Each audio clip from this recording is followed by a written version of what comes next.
پھر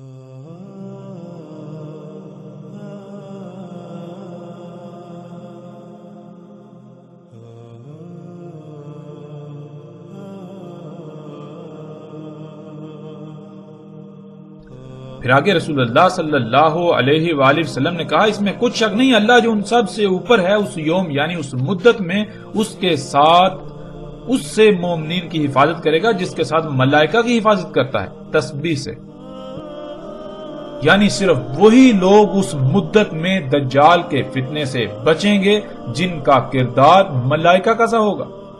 کیا کردار؟ تسبیح۔ تسبیح کسے کہتے ہیں؟ تسبیح سباہ سے۔ سباہ کسے کہتے ہیں؟ کہ اللہ سبحانہ و تعالی جیسے ہی کوئی حکم دیں بغیر کسی ہیلے بہانے کے، بغیر کسی ہیلے حجت کے، فوراً اس بات کو، اس حکم کو تسلیم کرتے ہوئے اس کے اوپر عمل کرنا، اسی طرح کام کرنا جیسے اللہ سبحانہ و تعالی نے حکم دیا۔ تو رسول اللہ صلی اللہ علیہ وآلہ وسلم نے کہا کہ اس یوم انہی لوگوں کو بچایا جائے گا، اللہ انہی کی حفاظت کرے گا، ان مومنین کی جو تسبیح کریں گے، یعنی جو بھی اللہ نے حکم دیا، جیسے حکم دیا بالکل ویسے ہی اس کو تسلیم کرتے ہوئے اس کے اوپر عمل کریں گے۔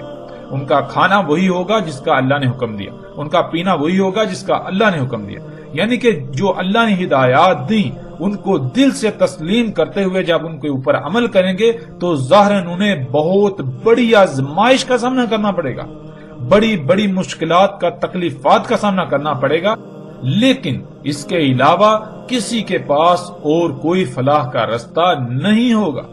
اور ناظرین آج ہم غور کریں، کیا بالکل وہی حالات نہیں جن کا ذکر محمد علیہ السلام نے کیا؟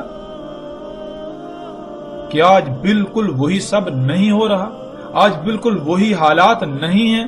اگر دجال کا فتنہ واضح ہوتا ہے اور اس کو ترک کرنا چاہیں، ترک کریں تو کن حالات کا سامنا کرنا پڑے گا، کیسی آزمائش کا سامنا کرنا پڑے گا۔ پھر ناظرین اس روایت میں سب سے بڑا سوال ان لوگوں کے لیے جو یہ کہتے ہیں کہ دجال ایک شخص ہے، ایک انسان ہے، تو اس روایت میں رسول اللہ صلی اللہ علیہ وآلہ وسلم نے تو دو ٹوک الفاظ میں کہا کہ وہ اللہ کا عبد ہوگا، اللہ کے عبد سے۔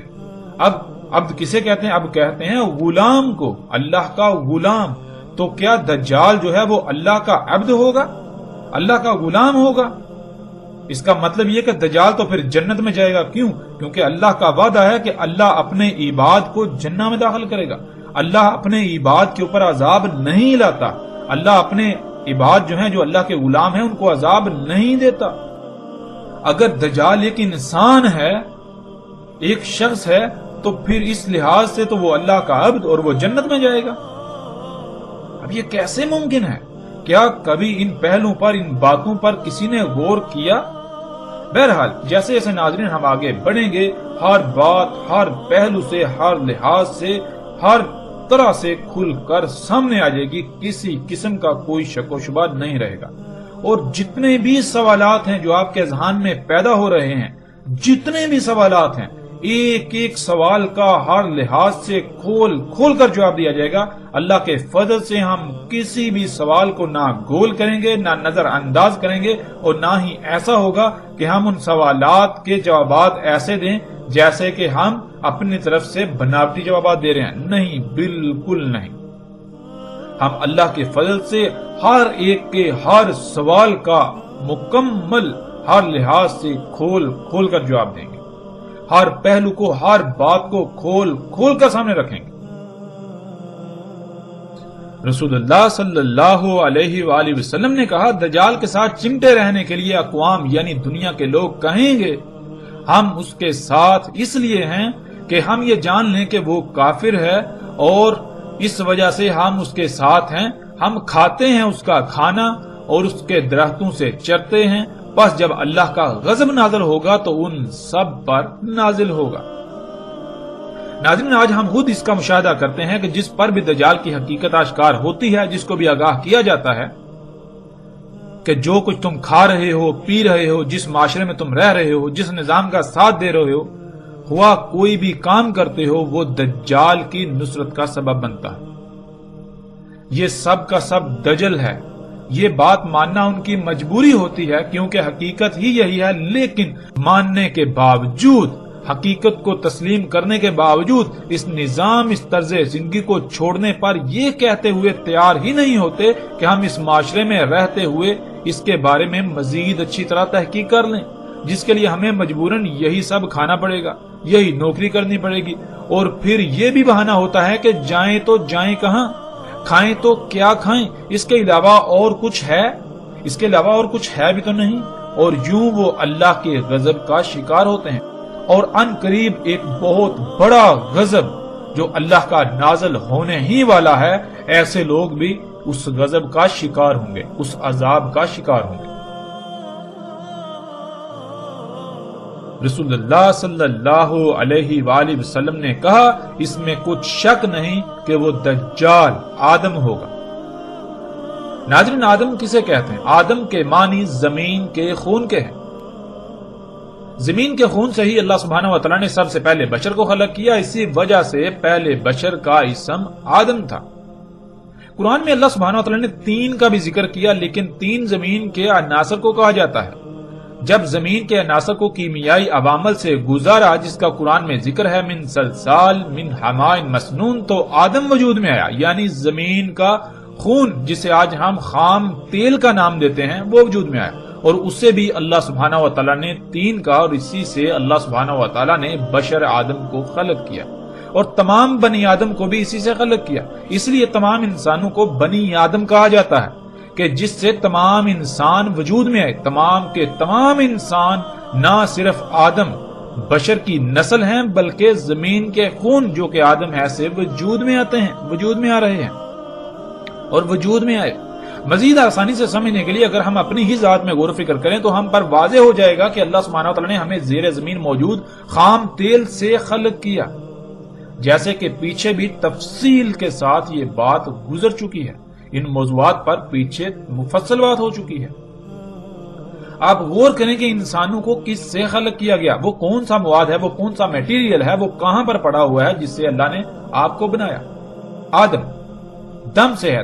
دم کہتے ہیں ایسے لیکوڈ کو، ایسے مخلول کو جو نہ صرف رنگدار ہو بلکہ جس میں طرح طرح کے مختلف عناصر موجود ہوں۔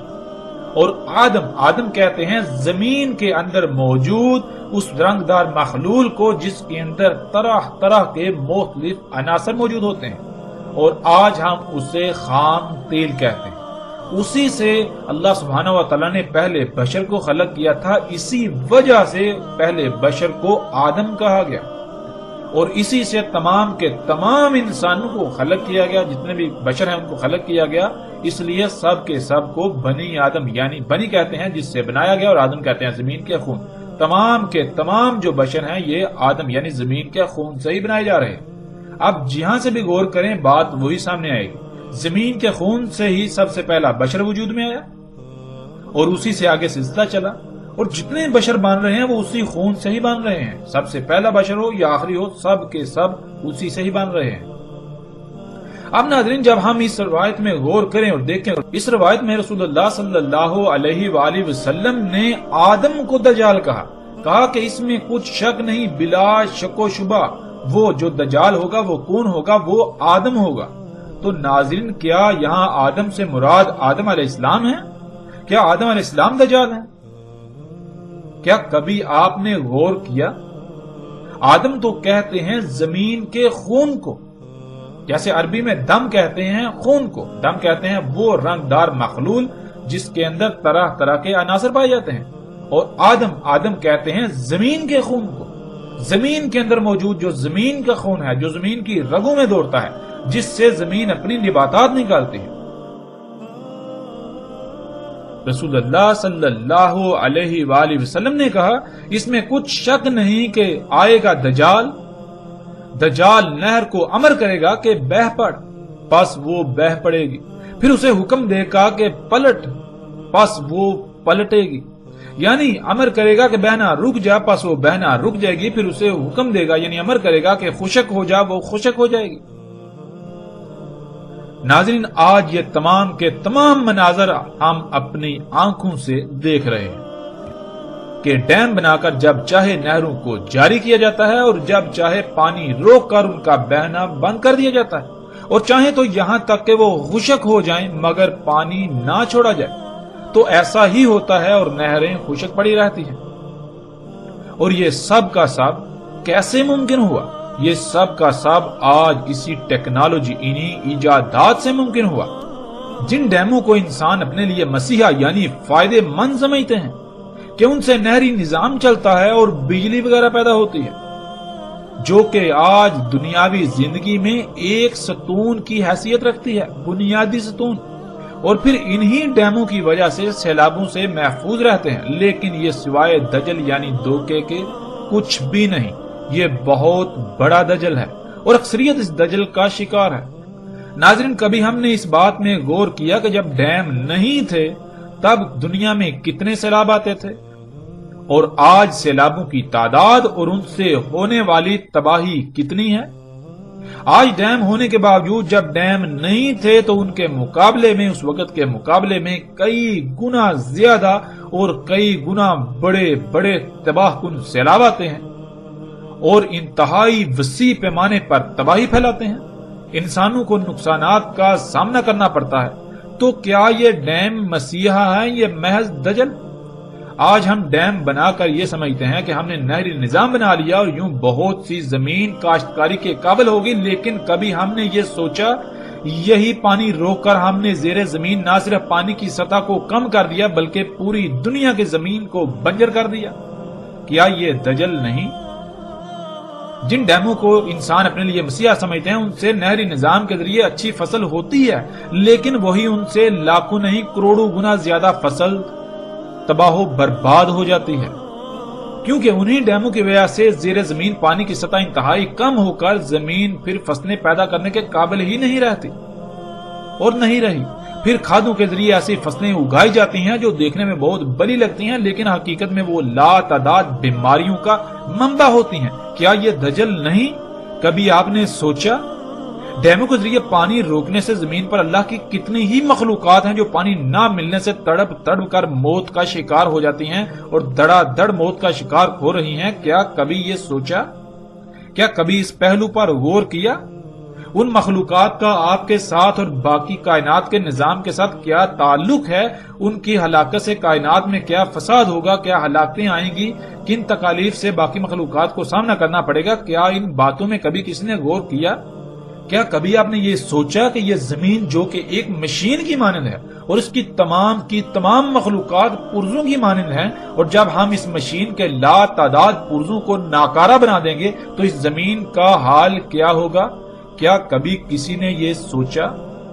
تو کیا پھر زلزلے نہ آئیں، موسموں میں تباہ کن تبدیلیاں واقع نہ ہوں، سیلاب نہ آئیں، طوفان نہ آئیں، خوراک اور پانی میں کمی واقع نہ ہو، طرح طرح کی بیماریاں نہ آ گریں؟ کیا کبھی کسی نے یہ بات سوچی؟ کیا کبھی کسی نے ان پہلوؤں پر سوچا؟ کبھی غور کیا کہ یہ ہمارے لیے مسیحا ہیں یا پھر ہم صرف اور صرف اس کے دجل کا شکار ہو کر اسی شاخ کو دن رات کاٹنے میں مگن ہیں جس پر ہم خود بیٹھے ہوئے ہیں؟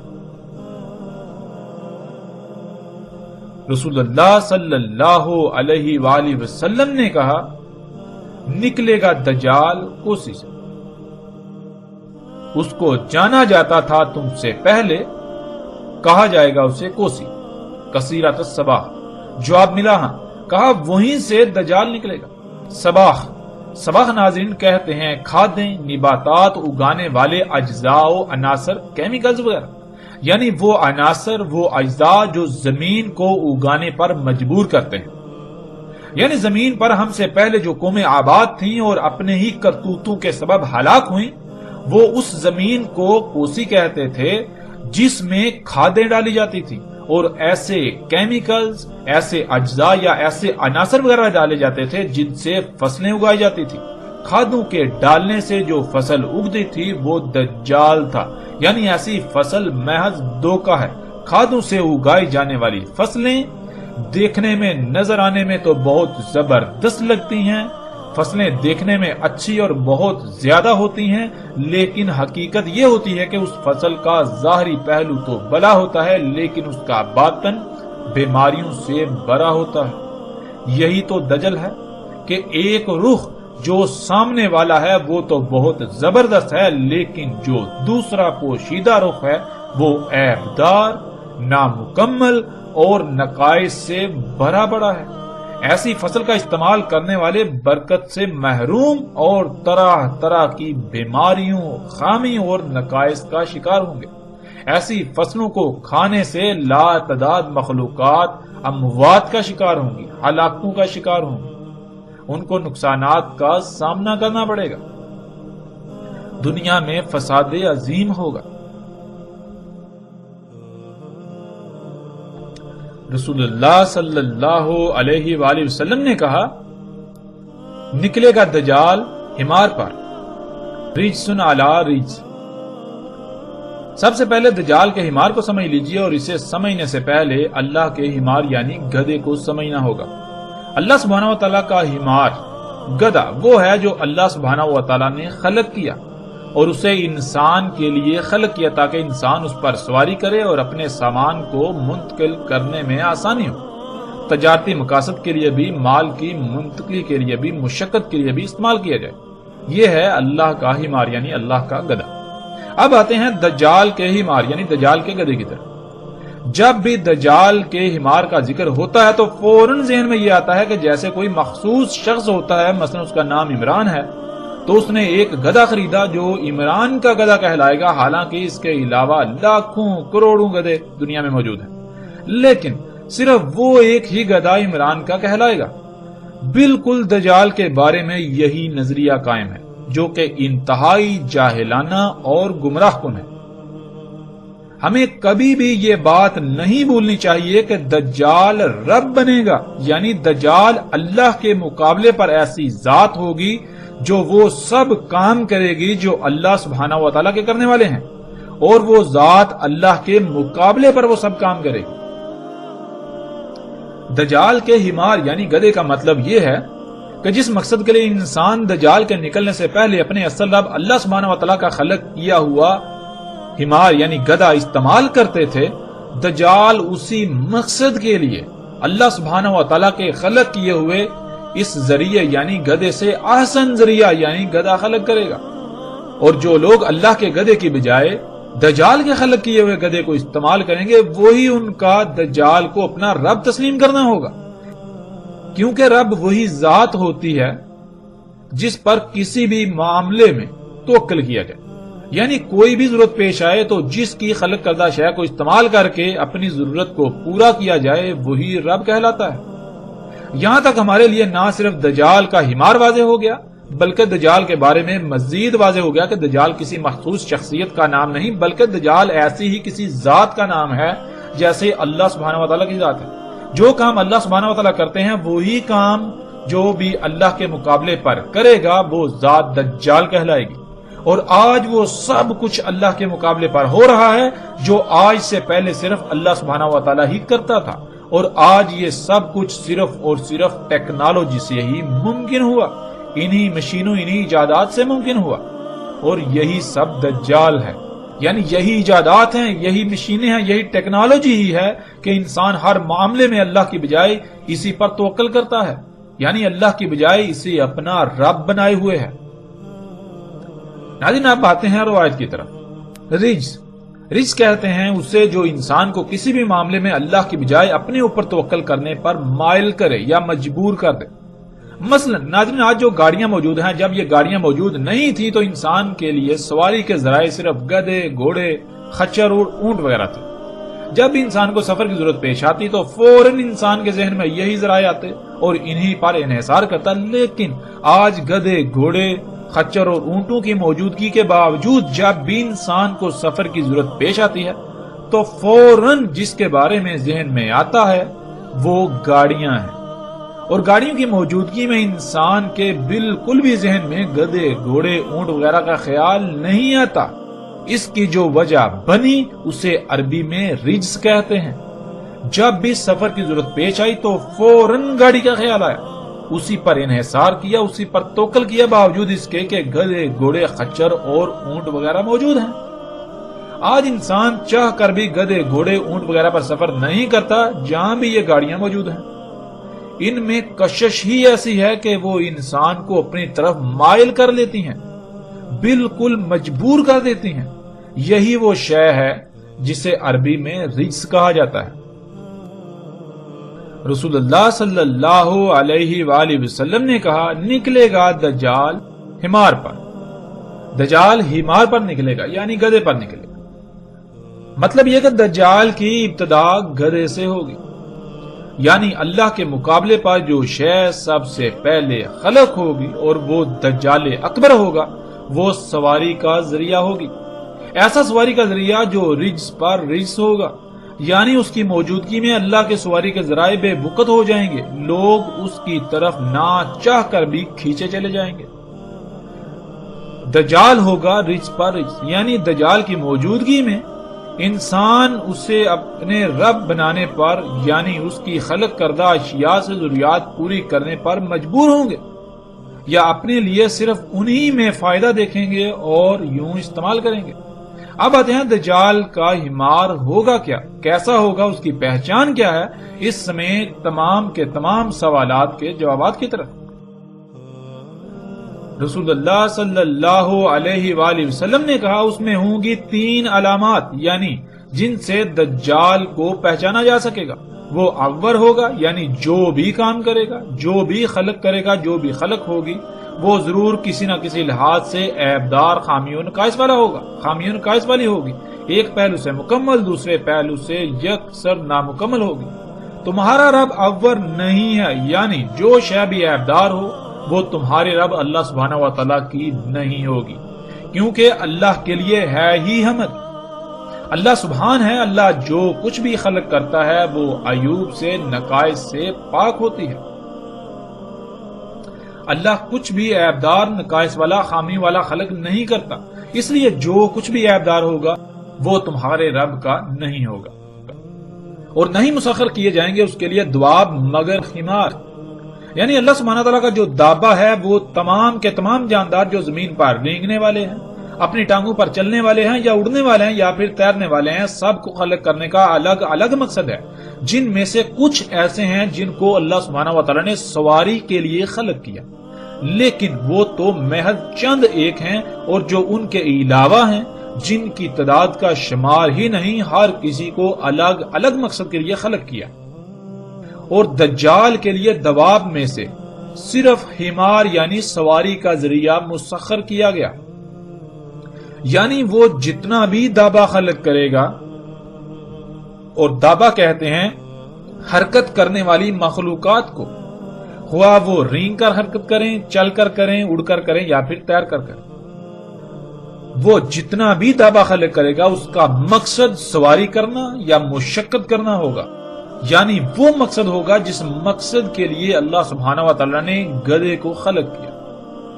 رجسن علی رجس، یعنی دجال کے گدھے کے ہوتے ہوئے کوئی بھی انسان سواری کی ضرورت پوری کرنے کے لیے یا مشقت کے لیے اللہ کے گدھے کو استعمال نہیں کرے گا، بلکہ دجال گدھے کی جانب چاہتا ہوا یا نہ چاہتا ہوا کھینچا چلا جائے گا۔ کتب ہوگا اس کی عین کے درمیان، کافر پڑھ لے گا اسے، ہر مومن خواہ وہ لکھنا جانتا ہو یا نہ جانتا ہو۔ ناظرین، اس کی وضاحت پیچھے گزر چکی۔ ہمارا موضوع دجال کا گدھا یعنی سواری کا ذریعہ تھا، مشقت کا ذریعہ، اور رسول اللہ صلی اللہ علیہ وآلہ وسلم نے واضح کر دیا کہ دجال کے لیے جو دابہ مسخر کیا جائے گا وہ صرف اور صرف سواری کا ذریعہ ہی مسخر کیا جائے گا، یعنی وہ جتنا بھی دابہ حرکت کرنے والی مخلوقات خلق کرے گا، جتنی بھی حرکت کرنے والی مخلوقات خلق ہوں گی جو کہ دجال ہوگا، وہ سارے کا سارا دابہ سواری، مال و اشیاء کی منتقلی اور مشقت کے مقاصد کے لیے ہی خلق کیا جائے گا، خلق ہوگا، وہ سارے کا سارا دابہ دجال ہوگا۔ اور آج ہم دیکھیں کہ وہ کون سی ایسی اشیاء ہیں جو اللہ سبحانہ وتعالیٰ کے خلق کردہ سواری کے ذرائع یعنی اونٹ، گدھے اور گھوڑے اور خچر وغیرہ کے علاوہ موجود ہیں، اور اگر ایسی موجود ہیں اور اسی مقصد کے لیے ہیں اور وہ اللہ کی خلق کردہ نہیں، تو پھر وہ تمام کی تمام دجال کا ہمار ہے، دجال کا گدھا یعنی سواری و مال کی منتقلی کا ذریعہ۔ اور جب ہم غور کریں تو دجال کا ہمار اتنا واضح ہے کہ ہمیں اتنے انسان نظر نہیں آتے جتنے دجال کے ہمار نظر آتے ہیں، جنہیں ہم گاڑیاں، ٹرینیں، ٹرامیں، ہوائی جہاز، بحری جہاز وغیرہ کا نام دیتے ہیں۔ یہ سب کا سب دجال کا ہمار ہے، جیسا کہ سکرین پر نظر آنے والی تصاویر میں آپ دیکھ سکتے ہیں۔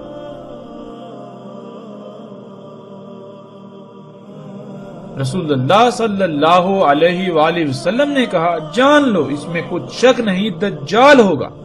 اس کی لمبائی 40 گز ہوگی پہلے گز سے، اس کے نیچے ہوگی بوجھ اٹھا کر چلنے والی چاند جیسی سواری۔ جیسے چاند زمین کے گرد گھومتا ہے، اسی طرح دجال کا گدھا یعنی بوجھ اٹھا کر چلنے والی سواری بھی زمین کے گرد فضا میں سفر کرے گی۔ لمبے ہوں گے اس کے سب کان، اس کے کانوں سے 30 گز۔ اس کے گدھے کے ایک کھر سے دوسرے کھر کے درمیان جو فاصلہ ہوگا وہ دن اور رات کا فاصلہ ہوگا۔ زمین اس کے لیے سکیڑ یعنی لپیٹ دی جائے گی، یعنی سالوں کا سفر دنوں، گھنٹوں اور منٹوں میں طے کرے گا، انتہائی تیز رفتاری سے۔ اپنے ید یعنی اپنی قوت سے بادلوں کو چھوئے گا، ان سے اوپر نکل جائے گا اور سورج پر سبقت لے جائے گا اس کے چھپنے کی طرف۔ اس کے آگے دھوئیں کا پہاڑ اور پیچھے سرسبز پہاڑ ہوگا۔ چیخے گا آواز کے ساتھ، اس کی آواز کو سن لیں گے جو بھی اس کے پروں کے ساتھ زمین سے اڑنے کے مقام سے لے کر واپس زمین پر نیچے اترنے کے مقام کے درمیان آئیں گے، یعنی ٹیک آف سے لینڈنگ تک کے درمیان آنے والے سب لوگ اس کی چیخنے کی آواز کو سنیں گے۔ ناظرین، یہ واحد ہوائی جہاز ہی ایسی شے ہے جس میں یہ تمام کی تمام خصوصیات پائی جاتی ہیں۔ ذرا تصور کریں کہ جب ان چیزوں کا کوئی تصور تک بھی نہیں کیا جا سکتا تھا، اگر اس وقت کسی نے ان اشیاء کے بارے میں بتانا ہوتا تو کیسے الفاظ میں بتایا جاتا؟ یقیناً ان الفاظ سے بہتر اور کوئی الفاظ نہیں ہو سکتے، اس لیے ان الفاظ کا اگر کوئی مصداق ہے تو یہی موجودہ ہوائی جہاز ہیں، اور اگر یہ نہیں تو پھر ایسا کچھ بھی نہیں آئے گا یہاں تک کہ ساتھ بھی قائم ہو جائے گی۔ یہ جہاز ہی ہیں جن کے کانوں کی لمبائی اتنی ہی ہوتی ہے۔ اس روایت کے علاوہ مختلف روایات میں کانوں کی لمبائی بھی مختلف آئی ہے، کہیں پر 70 گز تو کہیں پر 40، کہیں ان سے بھی کم یا زیادہ کا ذکر ہوا۔ جیسے انسان کے کان کو دیکھا جائے تو ان کی باہر کو نکلی ہوئی لمبائی چند سینٹی میٹر ہوتی ہے، بالکل اسی طرح دجال کے گدھے کے کان، جنہیں پر بھی کہتے ہیں، جہاں سے وہ شروع ہوتے ہیں اور ان کے آخری سرے تک اتنی ہی لمبائی بنتی ہے۔ یہ ہوائی جہاز ہی ہیں جو زمین کے گرد اسی طرح گھومتے ہوئے سفر کرتے ہیں فضا میں جیسے چاند زمین کے گرد گھومتا ہے۔ یہ ہوائی جہاز ہی ہے کہ جب سفر کرتا ہے تو اتنی تیز رفتاری سے سفر کرتا ہے کہ گویا اس کے لیے زمین سکیڑ دی گئی، اور اس کے علاوہ بھی جتنے بھی دجال کے سواری کے ذرائع ہیں ان سب کے لیے زمین سکیڑ دی جاتی ہے، زمین سکڑ جاتی ہے، یعنی ان کی رفتار اتنی تیز ہوتی ہے کہ بہت کم وقت میں بہت زیادہ فاصلہ طے کر لیتے ہیں۔ یہ ہوائی جہاز ہی ہے کہ اس کے ایک کھر یعنی جہاں سے وہ اوپر اڑتا ہے وہاں سے لے کر دوسرے کھر تک، یعنی جہاں وہ واپس نیچے زمین پر اترتا ہے تو دن اور رات کا فاصلہ ہوتا ہے۔ جیسے کوئی جہاز جاپان سے اڑ کر امریکہ جاتا ہے تو اس کے ایک کھر سے دوسرے کھر کے درمیان دن اور رات کا فاصلہ ہوتا ہے۔ اسی طرح درجنوں روٹس ایسے ہیں کہ جب دجال کا گدھا قدم اٹھاتا ہے تو وہ واپس زمین پر قدم تب رکھتا ہے کہ درمیان میں دن رات گزر جاتا ہے۔ ناظرین، یہی جہاز ہی ہے جو اپنی قوت کے ساتھ نہ صرف بادلوں کو چھوتا ہے بلکہ ان سے اوپر نکل جاتا ہے۔ ناظرین، یہ جہاز ہی ہے جب یہ اڑتا ہے تو اس کے سامنے غیر معمولی مقدار میں دخان یعنی طرح طرح کی گیسیں ہوتی ہیں، اس کے پیچھے سرسبز پہاڑ ہوتے ہیں، یعنی زمین کے جو سرسبز پہاڑ ہیں وہ اس کے پیچھے ہوتے ہیں اور بادلوں کے پہاڑ اس کے آگے ہوتے ہیں۔ اور آج موجودہ دور میں بہت بڑی مقدار میں فیکٹریوں اور گاڑیوں وغیرہ سے خارج ہونے والے طرح طرح کے زہریلی دھوئیں سے آسمان یعنی فضا بھر چکی ہے۔ یوں سامنے نہ صرف بادلوں کا پہاڑ جو بالکل دھوئیں کی طرح نظر آتا ہے وہ ہوتا ہے، بلکہ سامنے حقیقی دھوئیں کا پہاڑ ہوتا ہے، یعنی غیر معمولی مقدار میں دخان ہوتا ہے، طرح طرح کی زہریلی گیسیں ہوتی ہیں یا طرح طرح کی مختلف گیسیں ہوتی ہیں، غیر معمولی مقدار میں دھواں۔ ناظرین، یہ جہاز ہی ہے جو مسلسل زوردار اور گرجدار آواز میں چیختا ہے، اور اس کے اڑنے کے مقام سے لے کر واپس نیچے اترنے تک کے درمیان سب لوگ اس کی گرجدار آواز کو سن لیتے ہیں، اور سکرین پر نظر آنے والی تصاویر میں آپ ایک ایک منظر کو اپنی آنکھوں سے دیکھ سکتے ہیں۔ رسول اللہ صلی اللہ علیہ وآلہ وسلم نے کہا، سمندر میں تیرے گا تو سمندر اس کے ٹخنوں تک ہوگا۔ ناظرین، یہ مناظر بھی آپ اپنی آنکھوں سے دیکھ سکتے ہیں۔ یہ دجال کا حمار جو بڑے بڑے سمندری جہاز ہیں، بحری جہاز، جب یہ سمندر میں داخل ہوتے ہیں، سمندر میں تیرتے ہیں تو پانی بالکل ان کو ایسے ہوتا ہے جیسے کہ آپ کسی چھوٹی سی پانی کی نالی میں داخل ہو جائیں تو پانی آپ کے ٹہنوں تک ہو۔ پھر آگے رسول اللہ صلی اللہ علیہ وآلہ وسلم نے کہا، پکارے گا آواز کے ساتھ، اس کی آواز سنیں گے جو اس کے اڑنے سے لے کر واپس نیچے زمین پر اترنے کے درمیان ہوں گے۔ کہے گا، اے میرے مشن میں میرے معاونین، میری طرف کھینچے چلے آؤ، پس میں ہی ہوں وہ جس نے تمہیں خلق کیا، پس تمہاری جو ضروریات تھیں وہ سب خلق کیا، اور میں ہی ہوں جس نے قدر میں کر دی رہنمائی، یعنی تم دنیا میں کس مقصد کے لیے ہو، تمہیں کس مقصد کے لیے خلق کیا گیا اور وہ مقصد کیسے پورا ہوگا۔ وہ میں ہی ہوں جس نے تم پر وہ مقصد واضح کیا، اور میں تمہارا رب ہوں، سب سے اوپر والا۔ ناظرین، یہی جہاز جب اڑتا ہے تو اڑنے سے لے کر واپس نیچے زمین پر اترنے کے درمیان ہر سٹاپ پر آواز لگاتا ہے، اعلانات کیے جاتے ہیں، فلاں وقت روانگی ہے، گیٹ کھل گیا، جہاز میں سوار ہو جائیے، وغیرہ وغیرہ۔ اور اس کے اڑنے سے لے کر نیچے اترنے تک نہ صرف اس کے اندر موجود سب لوگ اس کی آوازیں سنتے ہیں، بلکہ جب یہ سفر کر رہا ہوتا ہے تو اتنی اونچی گرجدار آواز پیدا کرتا ہے کہ سب کے سب لوگ جو بھی اس کے اڑنے سے لے کر واپس اترنے کے درمیان آتے ہیں وہ سب ہی اس کی گرجدار آواز کو سنتے ہیں اور اس کی طرف متوجہ ہو جاتے ہیں۔ یہی ٹیکنالوجی، یہی ایجادات ہیں جو آج سب کچھ خلق کر رہی ہیں، جن سے آج سب کچھ خلق ہو رہا ہے۔ حتیٰ کہ انسان جس نطفے سے وجود میں آیا اور آ کر پروان چڑھ رہے ہیں، وہ سب کا سب رزق اسی ٹیکنالوجی کا پیدا کرتا ہے، اسی ٹیکنالوجی سے خلق کرتا ہے۔ اور جب انسانوں نے اسے اپنا رب بنایا ہوا ہے تو پھر دنیا میں انسانوں کی اکثریت کو یہ علم ہی نہیں کہ انہیں کس مقصد کے لیے خلق کیا گیا، بلکہ ہر ایک کے سامنے یہی مقصد ہے کہ وہ دنیا زیادہ سے زیادہ کمائے، یہی ٹیکنالوجی حاصل کرے، یہی اشیاء حاصل کرے، یہی ایجادات کرے، یہی طرح طرح کی مشینیں حاصل کرے، مختلف آسائشوں، سہولتوں اور آسانیوں کے نام پر۔ یوں محمد رسول اللہ صلی اللہ علیہ وآلہ وسلم نے ایک ایک لفظ سچ کہا جو آج ہماری آنکھوں کے سامنے ہے۔ اے اللہ کے نبی محمد رسول اللہ صلی اللہ علیہ وآلہ وسلم، آپ نے بالکل سچ کہا تھا، آپ نے بالکل سچ کہا تھا، آپ نے بالکل سچ کہا تھا۔ رسول اللہ صلی اللہ علیہ وآلہ وسلم نے کہا، دجال کے گدھے کے کانوں کے درمیان 40 گدھ ہوں گے اور اس کے گدھے کا روٹ ہوگا 3 یوم کا فاصلہ۔ سمندر میں داخل ہوگا اپنی سامان اٹھا کر سفر کرنے والی سواری پر۔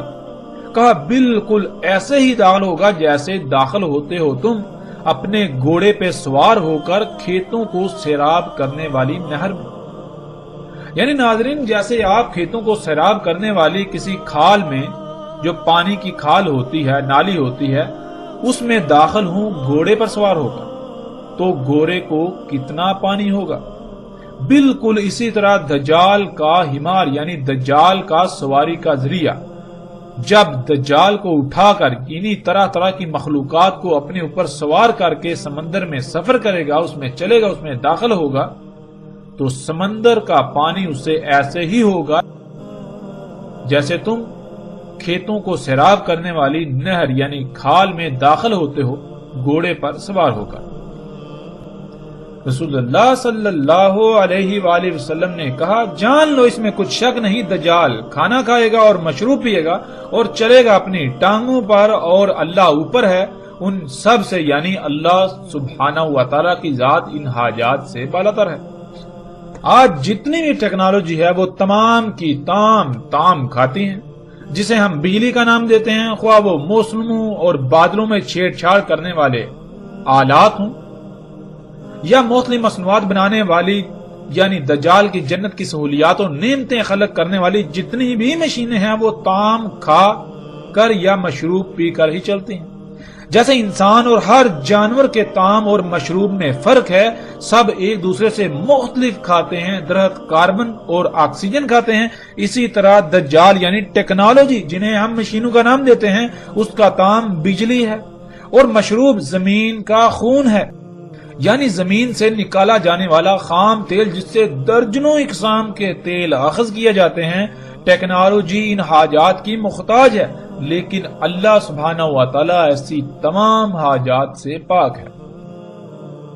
ناظرین، بہت سی روایات میں رسول اللہ صلی اللہ علیہ وسلم نے کہا کہ دجال کی توبہ کرنے والے یعنی اسے اپنا رب تسلیم کرنے والوں میں اکثریت یہود کی ہوگی۔ اور ناظرین، جب ہم یہ الفاظ پڑھتے ہیں، یہ بات ہمارے سامنے آتی ہے، ہمیں بتائی جاتی ہے، تو ہم بالکل بے فکر ہو جاتے ہیں، اس لیے کہ ہم خود کو مسلمان کہتے ہیں، مسلمان سمجھتے ہیں، مسلمان کہلواتے ہیں، اور یہود تو وہ ہیں جو آج بھی یہودی کہلاتے ہیں۔ اور پھر قرآن میں یہود و نصارہ کے بارے میں جتنی بھی آیات ہیں ہم ان سے مراد بھی یہودی اور عیسائی لیتے ہیں، لیکن ہم نے کبھی یہ غور نہیں کیا کہ قرآن میں اللہ سبحانہ تعالیٰ نے یہود و نصارہ کن کو کہا۔ جب ہم قرآن میں غور و فکر کریں تو قرآن کی پہلی سورۃ الفاتحہ میں مغضوب اور ضالین کے الفاظ آئے ہیں، اور سب اس پر متفق ہیں کہ مغضوب سے مراد یہود اور ضالین سے مراد نصارہ ہے۔ اور سورہ فاتحہ کو دن میں کئی بار پڑھتے ہیں، اس کے باوجود غور ہی نہیں کرتے کہ اگر ہم نے وہ کچھ کیا جو بنی اسرائیل میں سے لوگوں نے کیا، جو یہود کہلائے تو ہم بھی یہود کہلائیں گے، اور جو کچھ نصارہ نے کیا اگر ہم بھی وہی کریں گے، ہم نے بھی وہی کیا تو ہم بھی نصارہ کہلائیں گے۔ بنی اسرائیل کو اللہ سبحانہ و تعالیٰ نے اس امت کے طور پر منتخب کیا جسے دنیا کے انسانوں کے لیے نکالا تھا، لیکن جب انہوں نے اپنی ذمہ داری ترک کر دی اور دین کو ٹکڑے ٹکڑے کر کے گروہ در گروہ تقسیم ہو گئے تو اللہ سبحانہ و تعالیٰ کے غضب کا شکار ہوئے، اللہ کی لعنت کا شکار ہوئے، دنیا میں ذلیل و رسوا ہوئے، اس کے باوجود کہ وہ آج تک خود کو وہی امت سمجھ رہے ہیں جسے اللہ نے دنیا کے انسانوں کے لیے نکالا، یعنی انہوں نے ہی دنیا میں نظام قائم کرنا ہے، صرف انہیں ہی دنیا پر حکمرانی کا حق حاصل ہے۔ وہ طے کریں گے کہ کیا دنیا کے انسانوں کے لیے فائدہ مند ہے اور کیا نقصان دہ ہے، کیا کس نے کرنا ہے کیا نہیں کرنا، اس لیے وہ کبھی بھی ہاتھ پر ہاتھ رکھ کر نہیں بیٹھے اور دنیا میں اپنا نظام، اپنی حکومت قائم کرنے کے لیے کوشش کرتے رہے اور ساتھ کے قائم ہونے تک کرتے رہیں۔ اور بنی اسرائیل میں سے جنہوں نے اپنی آنکھوں، کانوں اور دلوں کا اس مقصد کے لیے استعمال ترک کر دیا جس مقصد کے لیے اللہ نے یہ نعمتیں دی، تو وہ رستے سے ہٹ گئے، یعنی غور و فکر کرنا چھوڑ دیا، تو یہود نے انہیں رستے سے ہٹا کر اپنی نصرت کے لیے استعمال کیا، یوں وہ نصارہ کہلائے۔ نصارہ یعنی نصرت کرنے والے، مدد کرنے والے۔ گمراہ ہونے والے یہود کے مشن میں ان کی نصرت کرنے والوں کو اللہ نے نصارہ قرار دیا۔ آج وہ تمام کے تمام لوگ جو ذمہ داری کو ترک کر چکے ہیں جو اللہ نے عائد کی تھی اور یہود کی روش اختیار کی، وہ اللہ کے غضب کا شکار ہوئے، یعنی دنیا میں ذلیل و رسوا ہو رہے ہیں، وہ سب کے سب یہود، اور جو گمراہ ہو کر ان کی نصرت کر رہے ہیں وہ سب کے سب نصارہ ہیں۔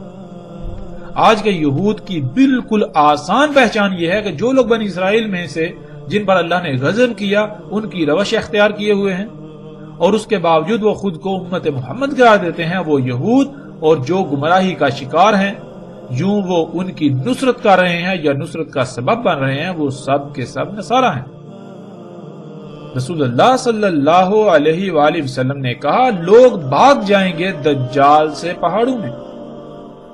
اور ناظرین، یہ منظر بھی آج ہم اپنی آنکھوں سے دیکھتے ہیں، اور اس میں سب سے بڑی بات غور کرنے والی یہ ہے کہ دجال سے لوگ بھاگ جائیں گے پہاڑوں میں۔ اب سوال یہ پیدا ہوتا ہے کہ وہ کون سی شے ہے جو پہاڑوں میں نہیں ہوگی، وہاں نہیں ہوگی، مگر اس کے علاوہ جو شہر ہوں گے، جدید شہر ہوں گے، جو بستیاں ہوں گی، وہاں پر دجال موجود ہوگا۔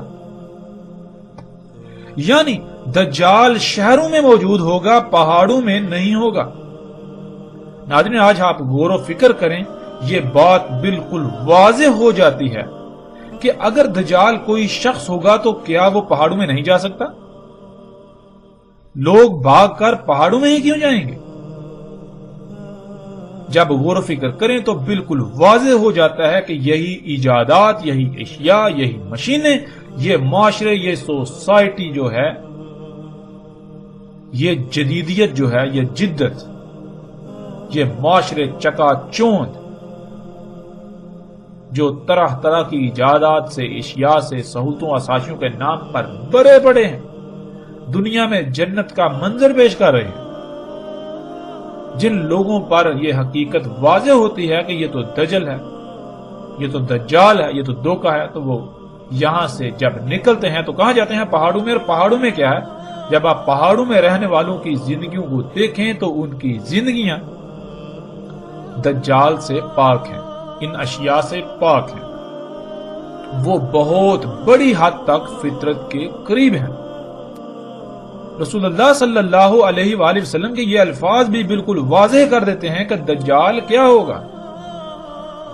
اس کے باوجود بھی اگر ہم جان بوجھ کر گمراہی کا سودا کرنا چاہتے ہیں تو فیصلہ ہمارے اپنے ہاتھ میں۔ رسول اللہ صلی اللہ علیہ وآلہ وسلم نے کہا، جو سنے دجال کے بارے میں پس اس سے دور بھاگ جائے۔ پس اللہ کی قسم، اس میں کچھ شک نہیں کہ ایک شخص اس کے پاس آئے گا اور وہ سمجھ رہا ہوگا کہ وہ مومن ہے، پس اس کی اتباع کرے گا، اس سے جو بیس کیا گیا اس کے ساتھ شبہات سے۔ اس روایت میں رسول اللہ صلی اللہ علیہ وآلہ وسلم نے شبہات سے بچنے کی تلقین کی۔ شبہات انہیں کہتے ہیں جو نہ ہی واضح حلال اور نہ ہی واضح یعنی کہ بالکل ہر لحاظ سے کھلم کھلا حرام ہو، یعنی درمیان کی اشیاء جن کے بارے میں علم نہ دیا گیا ہو۔ اور دجال کھڑا کیا جائے گا، یعنی دجال سامنے لایا جائے گا شبہات سے، یعنی ایسی اشیاء جن کے بارے میں انسانوں کے پاس علم نہیں ہوگا، اور وہ ہوں گی تو حرام، لیکن ان پر حلال کا لبادہ چڑھا ہوگا یا حلال کا لبادہ چڑھا کر پیش کیا جائے گا۔ یوں انسان ان اشیاء کے دجل کا شکار ہو کر اللہ کا کفر کرے گا اور دجال کو اپنا رب بنا لے گا۔ اس کے باوجود وہ یہ گمان کر رہا ہوگا، وہ یہ سمجھ رہا ہوگا کہ وہ مومن ہے، جیسا کہ رسول اللہ صلی اللہ علیہ وآلہ وسلم نے کہا کہ وہ یہ گمان کرے گا کہ وہ مومن ہے، حالانکہ حقیقت یہ ہوگی کہ وہ دجال کی اتباع کر رہا ہوگا، یعنی دجال کو اپنا رب بنا چکا ہوگا، وہ مومن نہیں ہوگا، یعنی وہ اللہ کے احکامات کو مان کر ان کے مطابق زندگی نہیں گزار رہا ہوگا، وہ اللہ کے حکم کے مطابق نہیں کھا رہا ہوگا، اس کا اللہ کے حکم کے مطابق حلال حرام نہیں ہوگا، بلکہ وہ اپنی زندگی گزارنے کے لیے، اپنی ضروریات کو پورا کرنے کے لیے وہ انہی چیزوں کو، انہی اشیاء کو اختیار کرے گا جن سے اللہ نے روکا، اللہ نے منع کیا۔ اللہ نے تو فطرت پر قائم ہونے کا حکم دیا اور وہ فطرت کے برعکس انہی اشیاء پر توکل کرے گا، انہی سے اپنی ضروریات پوری کرے گا۔ اس کے باوجود وہ خود کو مومن سمجھ رہا ہوگا، یعنی کہ میں جو کچھ بھی کر رہا ہوں وہ اللہ کا حکم ہے اور میں اللہ کے حکم کے مطابق کر رہا ہوں۔ اللہ نے حکم دیا فطرت پر قائم ہونے کا، تو غور کریں کیا آپ فطرت پر قائم ہیں؟ حضرت مومن تو کہتے ہیں ایمان لا کر، یعنی حکم کو، بات کو مان کر عمل کرنا، بالکل اس طرح جیسے عمل کا حکم دیا گیا، جو بھی اللہ نے حکم دیا اس پر عمل کرنے والا۔ اور انسان ایسے ہوں گے کہ وہ گمان تو کریں گے کہ وہ مومن ہے، یعنی وہ وہی کر رہے ہیں جس کا اللہ نے حکم دیا، لیکن ایسا کچھ نہیں ہوگا. وہ دجال کی اتباع یعنی دجال کے پیچھے پڑے ہوں گے. جیسے مثال کے طور پر اللہ نے مرغی حلال کی تھی، لیکن اللہ سبحانہ و تعالیٰ نے یہ شرط بھی عائد کر دی کہ حلال طیب بھی ہونا چاہیے. اگر کوئی شے حلال ہے مگر طیب نہیں تو پھر وہ حلال نہیں بلکہ حرام ہو جائے گی. اور آج کیا کیا جا رہا ہے کہ اکثریت آج مرغی کھا رہی ہے اور مومن ہونے کا دعویٰ بھی کرتی ہے. حالانکہ حقیقت یہ ہے کہ وہ مرغی جو اللہ نے حلال کی طیب کی شرط پر، وہ آج طیب ہے ہی نہیں، اور نہ ہی وہ اللہ کی خلق کردہ ہے، بلکہ وہ تو ٹیکنالوجی سے خلق کردہ ہے اور اسی سے پروان چڑھائی گئی. غور کریں کہ مرغی کے وجود میں آنے کا اللہ نے کون سا قانون وضع کیا. اس ٹیکنالوجی کے وجود میں آنے سے پہلے مرغی کیسے وجود میں آتی تھی، کیسے پروان چڑھتی تھی، کیسے انڈے دیتی تھی؟ کیا آج عین اسی قانون کے مطابق پیدا ہو رہی ہے، اسی طرح پروان چڑھ رہی ہے، وہی رزق کھا رہی ہے؟ تو پھر تو حلال ہے. اگر ویسا نہیں ہے تو پھر یہ کیسے حلال ہو سکتی ہے؟ تو ایسے لوگ خود کو مومن تو سمجھتے ہیں لیکن اتباع دجال کی کر رہے ہیں. بالکل یہی مثال کسی بھی معاملے میں لے لیں تو حق کھل کر واضح ہو جائے گا کہ جو کچھ بھی کیا جا رہا ہے، جو کچھ بھی استعمال کیا جا رہا ہے، آیا وہ فطرت ہے یا پھر اس کے برعکس اس کی ضد مصنوعی؟ آیا اس کا خالق اللہ ہے یا پھر کوئی اور؟